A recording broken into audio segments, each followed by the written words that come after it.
가야 돼 뭐.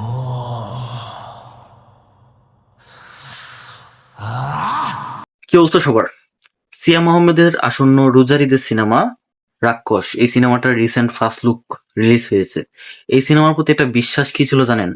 সেটা হচ্ছে এই সিনেমার যে পরিচালক এবং প্রযোজক, বিশেষ করে বরবাদের প্রযোজক পরিচালক মেহেদী হাসান হৃদয় পরিচালক এবং শারীন আক্তার সুমি, অর্থাৎ রিয়েল এনার্জি প্রোডাকশনের আওতায় এটা নির্মিত হতে যাচ্ছে। এটার প্রতি আশ্বাস থাকার মেন রিজনটা হচ্ছে বরবাদ। তারা বরবাদের যে ভিশনারি দেখাইছে, বরবাদটা যেভাবে স্টাইল করছে, মানে যেভাবে ডিজাইন করছে, যেই গ্রেঞ্জার দেখাইছে, অ্যারেঞ্জমেন্ট, তারপর মেকিং, সবকিছু মিলিয়ে বরবাদ যেভাবে তৈরি করছে, ওটা দেখার পর মেহেদী হাসান হৃদয়ের প্রতি আমাদের একটা বিশ্বাস তৈরি হয়েছে যে না, বরবাদে যা করছে বরবাদের পরবর্তী প্রজেক্ট আরো ভালো হবে।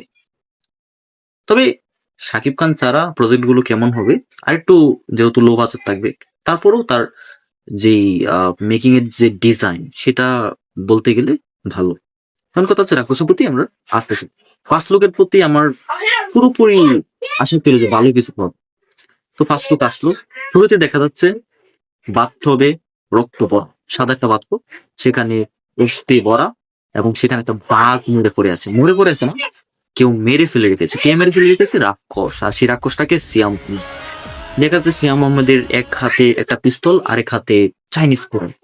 সেই কোরাল এবং পিস্তল দিয়ে কুপিয়ে গুলি করে বাঘটাকে মেরে হয়তো এখানে ফেলে দিচ্ছে, এরকম কিছু একটা হতে পারে। এরকম সিন আদৌ সিনেমাতে থাকবে কিনা আমি জানি, বাট শুধু লুকটা ডিজাইন করার জন্য এই সিনটা রাখা হয়েছে কিনা জানি না। যদি সিনেমাতে থাকে ভালো। আরেকটা কথা হচ্ছে, বাঘের যে বিএফএক্সটা, এটা কিন্তু নকল বাঘ, মানে বিএফএক্স এটা ছিল, বিএফএক্স এর কাজ ছিল। তো এটার কাজটা খুব দুর্বল ছিল। এখন অনেকেই মানে প্রথম দেখাতে বিএফএক্স খুব দুর্বল, খুব দুর্বল, বাট আমরা হচ্ছে বাঙালি দর্শক, হুজুগে মাতাল। তো এটা কেন দুর্বল রাখা হয়েছে বিএফএক্সটা, বা বিএফএক্স এর কাজটা ওরা চাইলে আরো রিয়েলিস্টিক করতে পারতো, কিন্তু কেন করে নাই বলেন তো? এটা যদি রিয়েলিস্টিক করতো তাহলে এটা না পারতো ইউটিউবে আপলোড করতে, পরবর্তীতে না এটা সিনেমায় কোনো ভাবে রাখতে পারতো। কারণটা হচ্ছে স্পষ্টভাবে এটা ইউটিউব থেকে ডিলিট হয়ে যেত। তার কারণটা হচ্ছে তারা ধরে নিত যে এটা কোনো জীবিত পশুকে মেরে ফেলার পর এই শুটিংটা করা হয়েছে। কিন্তু বিএফএক্স এর কাজটা এতটা রিয়েলিস্টিক করে নাই, যে কারণে আবার ওই ভিডিওর নিচে দিয়েও লিখে দেওয়া হয়েছে যে কোনো জীবিত পশুকে মারা হয় নাই। হুম, যে কারণে এটার বিএফএক্সটা এরকম ভাবে করা হয়েছে। আর বিশেষ করে বলতে গেলে সিয়াম আহমেদের লুক বলতে গেলে যথেষ্ট ভালো হয়েছে। কস্টিউম বরাবরের মতোই, বরবাদের যে কস্টিউম গুলি ছিল টপ নচ, এবং রাক্ষসের মধ্যে কস্টিউম গুলো টপ নচই হতে চলেছে। সেটার আমরা ফার্স্ট লুকেই সেই আভাসটা পেলাম। সাদা সাদা ফর্মাল প্যান্ট, তারপর সাদা পুরো আউটফিটে কস্টিউমটা জাস্ট আউটস্ট্যান্ডিং, এবং সিয়ামের লুকটা ভালো লাগতেছে। কিন্তু এটা একটা ভায়োলেন্স ধর্মী অ্যাকশন ফুল কমার্শিয়াল সিনেমা। এখানে সিয়াম আহমেদের যে এক্সপ্রেশনটা আসার কথা ছিল সেটা আসে নাই, সত্যি কথা বলতে, অনেস্টলি। আর একটা ডায়লগ আছে, খায়া দিমু। এই শব্দ চয়নে যে হ্যাডামটা থাকার দরকার, এই হ্যাডামটা পুরোপুরি ছিল না। কিন্তু 가야 돼 뭐.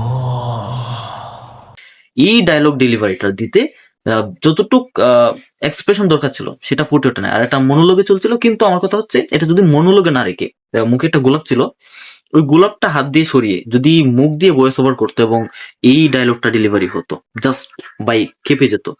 একটা কথা কি জানেন, এই একই ডায়লগ যদি সিয়াম আহমদের বদল আমাদের মেগাস্টার শাকিব খান দিত, জাস্ট উইরা যাইতো সবকিছু।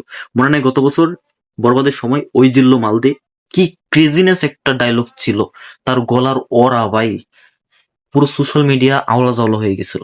হুম, এটা বড় একটা ফ্যাক্ট শাকিব খান এবং অন্যান্য হিরোদের মধ্যে। যাই হোক, তবে সিয়াম আহমেদের লুকটার মধ্যে আরো রাগান্বিত যে ভাইবটা সেটা আনার দরকার ছিল। অ্যাকশন যে লুকটা সেটা পুরোপুরি ভাবে তার সাথে যায়নি। ওভারঅল অন্য কিছু ভালো ছিল। আর বিজিএমটা ভাই, শুরু থেকে শেষ পর্যন্ত বিজিএমটা জাস্ট কানের শান্তি লাগতেছিল। বিজিএমটা টপনস হয়েছে। বরবাদে আমরা যে বিজিএম পাইছি, রাক্ষসেও আমরা ভালো একটা বিজিএম পেতে চলেছি, এটার আভাস পেলাম। ব্যাকগ্রাউন্ড স্কোর খুব ভালো হয়েছে। আর টপ অ্যাঙ্গেল থেকে যেই পুরো শটটা নেওয়া হয়েছে ওটাও খুব টপ নচ ছিল। একবারে লো অ্যাঙ্গেল থেকে টপ অ্যাঙ্গেল পর্যন্ত শটটা খুব ভালো ছিল। ফার্স্ট লুকে যে ডিজাইনটা করা হয়েছে, মানে এরকম ভাবে ডিজাইনটা সত্যি এর আগে কোনো বাংলা সিনেমায় হয় নাই, অনেস্টলি। আর আপনার যদি দেখে থাকেন অবশ্যই বলবেন, আমার আমার আমার জানা মতে নাই। সো সত্যিকার ওভারঅল বলতে গেলে ভাল লাগছে। আর রাক্ষসের ফন্টটাও খুব ভালো লাগছে। তো আমরা আশাবাদী রাক্ষসে ভালো কিছু আমরা পেতে চলেছি। তোমাদের কাছে কেমন লেগেছে অবশ্যই বলে যাবে। আর রাক্ষসে সিয়াম আহমেদের সাথে কলকাতার অভিনেত্রী সুস্মিতা অভিনয় করতেছে। তো হোপ ফর দি বেস্ট, রাক্ষস টিমের জন্য ভালো কিছু নির্মাণ হোক, বাংলা ইন্ডাস্ট্রি জয় হোক। Bye bye.